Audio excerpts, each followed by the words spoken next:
Bonjour à tous et bienvenue dans cette vidéo sur STK. Le sujet d'aujourd'hui va être les changements de plan simples et combinés en utilisant le targeter. Donc on va commencer par créer un scénario, on va appeler ça plane.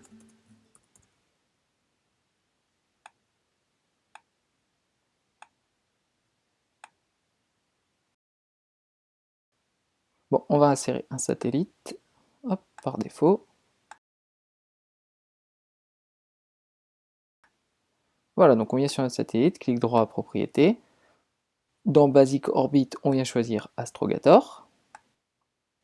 Voilà, donc là on va commencer par faire un transfert de Hohmann en suivant un changement de plan. Donc on va partir d'une orbite basse, qui est une orbite circulaire de parking avec un rayon de 6570 km et une inclinaison de 28 degrés. Et on veut arriver à une orbite géosynchrone qui a un rayon de 42 160 km et une inclination de 0. Pour cela, on va utiliser deux méthodes. La première va être d'utiliser un transfert de Hohmann pour augmenter le rayon de l'orbite, et ça va être suivi d'une manœuvre pour changer d'inclinaison. Donc le transfert de Hohmann, ça se fait en deux parties, avec un premier delta V qui permet de passer de l'orbite circulaire à une orbite elliptique, et une deuxième partie qui permet de passer de l'orbite elliptique à l'orbite circulaire finale. Et ensuite, après ce transfert de Hohmann, on fera un changement d'inclinaison. Ça, c'est la première méthode. Et en fait, la deuxième méthode va consister à faire le changement d'inclinaison au même moment que la deuxième phase du transfert de Hohmann, c'est-à-dire quand on passe sur l'orbite finale circulaire. Alors c'est parti, l'état initial ici, on vient choisir comme coordonnées les coordonnées keplériennes, et le semi-major axis à 6570 km. Et l'inclinaison à 28 degrés. On renomme initial state. Le propagate qui est ici, on va le renommer en propagate 2 hours. Et donc ici, puisqu'on l'a renommé comme ça, on va mettre 7200. Et maintenant, on va commencer notre transfert de Hohmann, donc, que l'on va renommer. On vient ajouter un manœuvre. Dans le manœuvre, on vient vérifier que la manœuvre est de type impulsive. On choisit le thrust vector. On laisse VNC, on choisit les cartésiennes. Et on choisit comme variable de calcul X. On vient cliquer ensuite sur Results. Et dans les Keplerian Elements, on vient chercher le radius of apoapsis. On clique sur le targeter. On clique sur Differential Corrector et on ouvre les propriétés. On coche Use ici et là. Et ici, on va mettre comme valeur désirée 42 160. On vient ici ensuite dans l'onglet des convergences, 50 itérations, Display Statut, et on clique sur OK. On vérifie qu'on est bien en mode Iterate, et on active le targeter. À la suite de ça, on insère un autre propagate, qu'on va renommer, et on va changer sa couleur. Oui, je prends toujours les mêmes couleurs, je ne sais pas pourquoi. On vient ajouter une nouvelle condition d'arrêt, l'apoapsis. OK, et on va enlever duration. Et ensuite, on vient insérer un autre target sequence que l'on va renommer et dans lequel on vient ajouter un manœuvre. Donc DV2 doit être de type impulsive. On choisit évidemment le thrust vector. On laisse ces axes-là. En cartésien, on choisit X. Et dans Results, on va encore une fois dans les Keplerian Element, Eccentricity. Et voilà. On clique maintenant sur Finish Hohmann, sur Differential Corrector, sur Properties, et on coche les deux. On veut une excentricité de 0, donc on va laisser ça pour l'instant, mais on va diminuer la tolérance plutôt, en mettant 0,001. On vient dans l'onglet des convergences ensuite, on laisse 50 itérations et Display Status. On clique sur OK, on laisse en mode Iterate et on met Run Active Profile. Donc ça c'était la première partie, ça c'est le transfert de Hohmann. Maintenant on va vouloir changer d'inclinaison Et pour changer d'inclinaison, le satellite doit être au nœud ascendant ou au nœud descendant. Donc on va le faire au nœud ascendant. Donc on vient ici, on fait clic droit, insert before, on propagate, que l'on va renommer. On double-clique pour changer la couleur. Et ici dans les stopping conditions, on vient ajouter ascending node. Clique sur OK. Et on vient changer ici le repeat count, on passe de 1 à 2. Comme ça, le satellite fera au moins une orbite complète avant de changer de plan. Et on clique sur duration et on l'enlève. Et enfin, afin de changer d'inclinaison, on va insérer une target sequence dans laquelle on va venir mettre un manœuvre.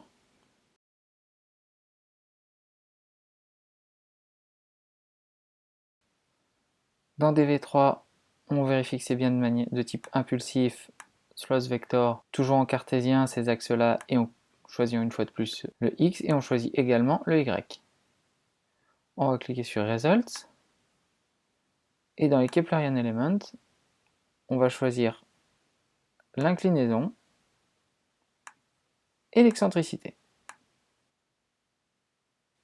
On valide, on clique sur Simple Plan Change, sur Differential Corrector, et sur les Properties. Donc on coche ces deux-là et ces deux-là. On veut une excentricité de 0 et une inclination de 0, donc c'est très bien.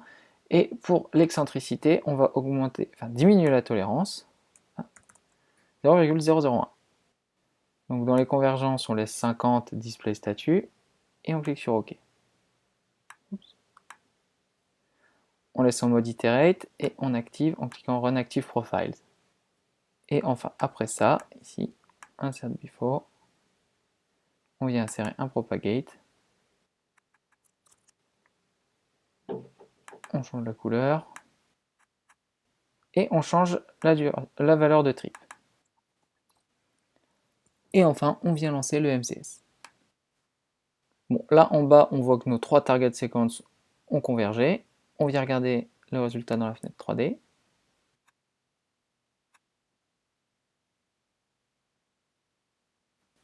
Et on peut animer le scénario.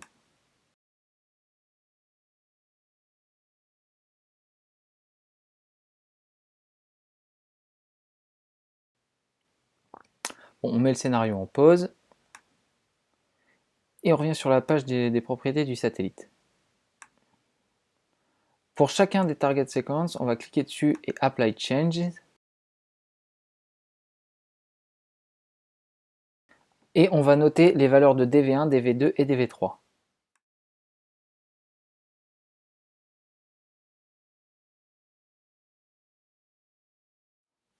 Voilà, donc on se retrouve avec un delta V total de... Voilà, on garde cette valeur en mémoire et on va maintenant effectuer la deuxième méthode. Alors avant toute chose, on va aller sauvegarder quand même. Voilà, en bas ici est écrit scénario plane has been saved. Donc tout va bien. Afin de faire la deuxième méthode, on ne va pas recréer un MCS en entier, on va se servir de celui-là et on va juste le modifier. Donc on commence par cliquer sur Begin Oman et on clique sur Reset. On clique sur Finish Oman Reset. Et pareil pour le dernier, Reset. Le Propagate to Hours, on l'efface. Ce propagate là, on vient cliquer maintenir et on le remonte juste après, juste ici. On renomme DV1.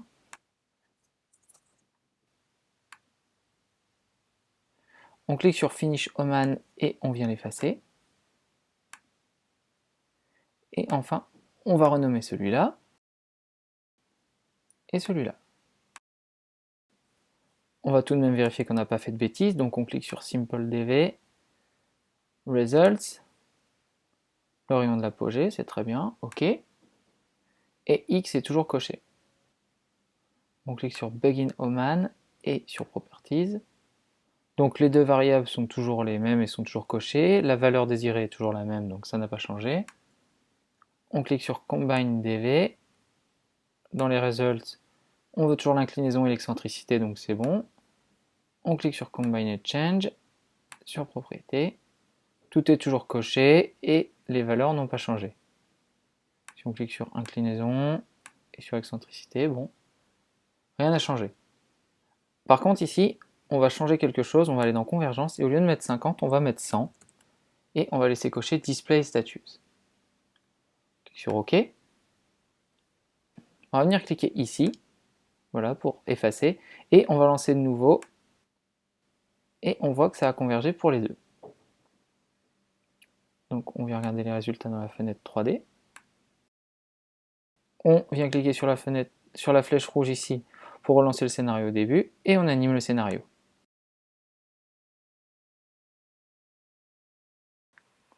Bon, on stoppe, on met en pause le scénario, et on vient cliquer sur la page des propriétés du satellite. On clique sur le Plugin Oman Apply Changes, et sur Combined Change Apply Changes.